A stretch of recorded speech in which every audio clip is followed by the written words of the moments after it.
অহংকার করে মানুষের থেকে মুখ ফিরিয়ে নিও না, মুখ ছিটকাবে না, মানুষকে সম্মান করো, মানুষের সাথে মেশো। আমাদের অনেক ছেলে মেয়েরা মানুষের সাথে মিশতে পারে না, দোষ কার? বাবা মায়ের। শেখায় না?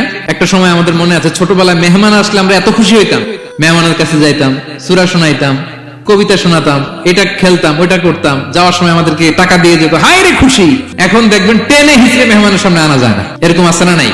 অনেক ফ্যামিলিতে এরকম আছে যে তারা সারাদিন ডিভাইস নিয়ে, এই ডিভাইস আসক্তি এত মারাত্মক পর্যায়ে পৌঁছেছে যে তারা মানুষের সাথে মিশতে পারে না। বাচ্চাকে যেন শেখাই, বাবা মুরব্বীকে দেখলে সালাম দিতে হবে, কি করতে হবে ওরা শিখাবেন। অনেক সময় ছোট বাচ্চারা না বুঝে দারোয়ানের সাথে খারাপ আচরণ করে, ঘরের কাজের বুয়ার সাথে খারাপ আচরণ করে, ড্রাইভারকে বকা দেয়, আছে না নাই?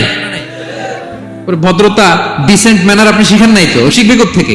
এই জন্য শুরুতেই বললাম যে গরুর পেট থেকে বেরোলে গরু হয়, কিন্তু মানুষের পেট থেকে বেরোলেই ওটা মানুষ হয় না। ওটারে মানুষ বানাতে হয় দিনের পর দিন, মাসের পর মাস, টিউনিং করে, পলিশিং করে, গাইড করে করে মানুষের মতো মানুষ বানাতে হয়।